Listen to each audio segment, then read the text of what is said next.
سجدہ اتنی بڑی قوت ہے، ہزاروں ایٹم بمبوں کے اندر وہ قوت نہیں ہے جو سجدے کے اندر طاقت رکھ رہی ہے۔ آج دنیا سے ہم ڈر رہے ہیں اس لیے کہ ہمارے سجدے چھن گئے ہیں، ہمارے سجدوں کی آبرو چھن گئی ہے، ہمارے سجدوں میں وہ حرارت اور گرمی نہیں رہی، وہ رقت اور وہ نرمی نہیں رہی۔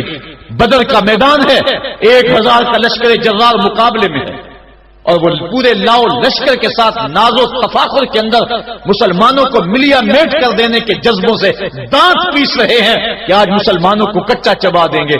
مسلمانوں کے ساتھ پاس صرف 8 تلواریں اور ان کے بطن میں کھانے کے لیے کچھ نہیں۔ جس کھجور کو چوس کے روزہ رکھتے ہیں اسی کھجور کو چوس کے روزہ افطار کرتے ہیں۔ یہ حالت مسلمانوں کی، بدن پہ چتھڑے لگے ہوئے کپڑے ہیں، عجیب حالت ہے۔ پھر کون سا آسرا تھا جو مسلمانوں کے کام آیا؟ مصطفیٰ کریم نے مسجد عریش میں سجدے میں پیشانی جھکا دی۔ حضرت ابو بکر صدیق رضی اللہ تعالیٰ عنہ فرماتے ہیں میں حضور کے ساتھ تھا، ساری رات مصطفیٰ روتے رہے، آنکھوں میں آنسو ہیں، حضور کی چادر سر انور سے سرک کے حضور کے کندھوں پہ آ جاتی، پھر کندھوں سے پشت پہ آ جاتی، میں اٹھا کے حضور علیہ السلام کے سر پہ رکھتا اور کہتا حضور بس کرو۔ حضور بار بار روتے اور اللہ کی بارگاہ میں سجدے میں سر ڈال کر التجائیں کرتے۔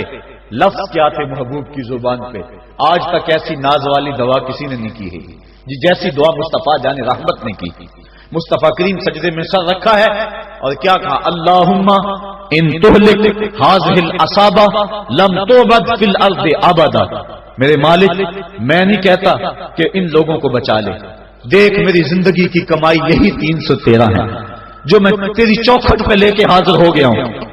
میری زندگی کا کل اثاثہ، میری زندگی کا کل سرمایہ کوہ ابو قبیس پہ کیے گئے درسوں کا نتیجہ، عکاظ کی منڈی کے اندر دیے گئے درسوں کا نتیجہ، اور ذی المجال کے میلے میں تیرے دین کی تبلیغ کا نتیجہ، طائف کے بازاروں میں پتھر کھا کھا کے جو تبلیغ کی اس کا نتیجہ، رستے میں گڑے، رستے میں بچھتے ہوئے کانٹے، اور مکے کے بازاروں میں میرے بدن کے اوپر پڑتی ہوئی اوجریاں، میں نے پھر بھی تیرا کلمہ بلند کیا۔ میرے مالک میری پوری زندگی کا گداز، میری پوری زندگی کا سرمایہ، میری زندگی کے آنسو، میری زندگی کا رونا سینے حرم کے اندر کعبۃ اللہ کی چھاؤں کے میں سجدے کر کر کے، کوئی کبھی میں نے عمر مانگا، کبھی میں نے حمزہ مانگا، تیرے دین کے لیے میں نے جو ایک ایک کر کے تنکا جوڑا اور یہ ایک چھوٹا سا گھونسلہ بنایا، یہ گھونسلہ اب بجلیوں کی زد میں ہے، کفار کی بجلیاں اس گھونسلے کو جلا دینا چاہتی ہیں۔ میرے مالک میں یہ نہیں کہتا کہ میرا یہ گھونسلہ اور میری یہ مٹھی بھر جماعت اور یہ چند میرے لوگ اور یہ میرا سرمایہ اور اثاثہ،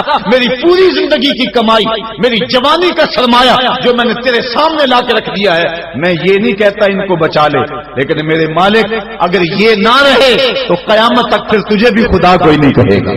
ان تہلک ہذہ العصابہ لم تعبد فی الارض ابدا، اگر یہ نہ رہے تو قیامت تک تیرے نام کے ڈنکے بجانے والے بھی دنیا پہ نہیں ہوں گے۔ یہ حضور نے اللہ کی بارگاہ میں دعا کی اور سجدے میں سر رکھا ہے۔ حضور علیہ السلام کی آنکھوں میں اشک جاری ہیں، سجدے سے قوت حاصل کی جا رہی ہے۔ دشمن کے مقابلے میں مصطفیٰ کریم سجدے میں سر رکھ کے اللہ سے آرزو کر رہے ہیں۔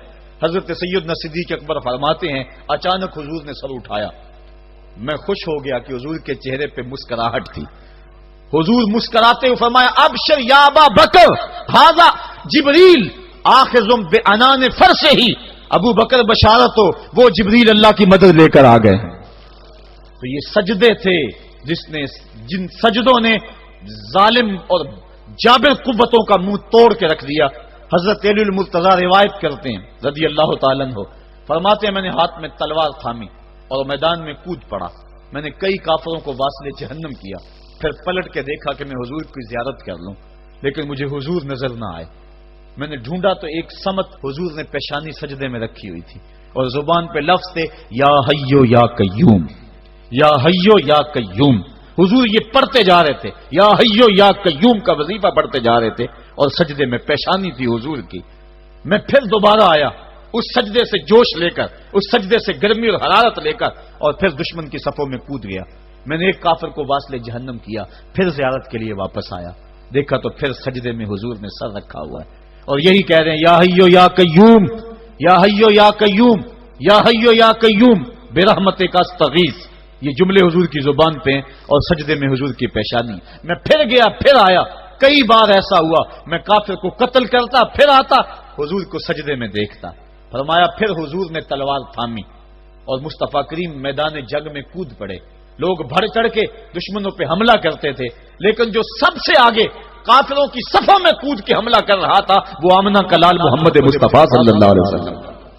تو سجدے سے وہ قوت ملتی ہے, سجدے سے وہ نور اور روشنی ملتی ہے کہ پورے زمانے میں اجالا کیا جا سکتا ہے. آج 56-57 اسلامی ملک دنیا کے سامنے رسوا ہو رہے ہیں اور دنیا کے سامنے سجدہ ریز ہیں, اس لیے کہ وہ ایک خدا کے سامنے سجدہ کرنا بھول گئے. ایک سجدہ جسے تو گراں سمجھتا ہے 1000 سجدے سے آدمی کو دیتا ہے نجات. آؤ اس کے حضور جھکو, اس کے حضور جھکنے والا کسی کے آگے نہیں جھکتا.